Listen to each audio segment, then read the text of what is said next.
சிவா அண்ணா வணக்கண்ணே. என்னண்ணே? இந்த பைபாஸ் ராமசாமியை கொஞ்சம் ஒழுங்கா இருக்கு சொல்லுங்க. சரிண்ணே சரிண்ணே. நடு ரோட்ல வச்சு தனியா எடுத்துங்க. சரிண்ணே சரிண்ணே. என்கிட்ட நான் சொன்னா பெற்றதுக்கு 100 பேர் இருக்கேன். சரிண்ணே சரி. அந்த நாய் பயலுக்கு ஒரு வய கிடையாது. தெருவில் வரக்கா. சரிண்ணே. நீ என்கிட்ட இருக்க ஆளு கூட உங்களுக்கு தெரியும். இனிமே எங்கனையாவது என்னை பத்தி பேசுறானா வீட்டுக்குள்ள விட்டு வெட்ட விட்டுவேன். சரிண்ணே. நான் சொன்னேனே சொல்லிடுறேன். அவனுக்கு போன் போட்டு எடுக்க மாட்டேன் போனேன். சரிண்ணே. இந்த எனக்கு வேலை செய்ய வேண்டாம், வேலை செய்யணும், எனக்கு வேலை செய்ய வேண்டாம். இவன் திமுகக்கே வேலை செய்யட்டும்.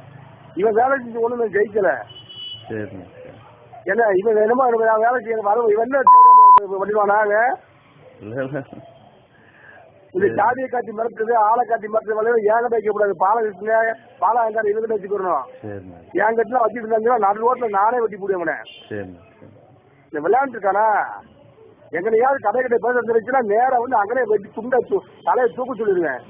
நாளைக்கு வெட்டி கொள்ளுலான்னு விளையாண்டுறானே இவன்.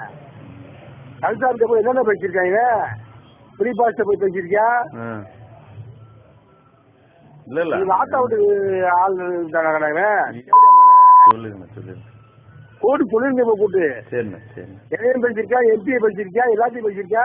என்ன வேலை எங்களுக்கு நான் எம்எல்ஏ வச்சுட்டு நீ வேலை பார்த்த இவனை கூட்டுறாங்க வேலைக்க எனக்கு வேலை பார்த்தானே. கட்சி விட்டு கட்ட கட்டி விட்டு போயிருவேன். கட்சிங்கிற பேசுறது தரமில்லாம கட்சி விமர்சனம் பண்றது, கடை கடைக்கு நின்றுக்கிட்டு கூட்டு சொல்லிருங்க. வந்துட்டீங்களாண்ணே? நான் வந்துட்டேன். ஏன்னா இந்த ஒண்ணுல இந்த தீவு ஏதாவது சொல்லுங்கண்ணே.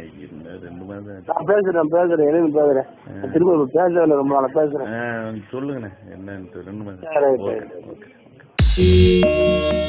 டிஎம்கே போட மாட்டோம். அவர் வந்தாக்க குடும்பத்தை தான் பார்ப்பாரு. ஏன்னா அவங்க சொந்தக்காரங்க பேரன் பேத்தி அண்ணன் மாமா மச்சான் அப்படியே போட்டிருக்காங்க. ஆனால் திமுக வர்றது எப்பவுமே நல்லது தான் நான் சொல்லுவேன். For a change we can see what Kalaignar is trying to do now.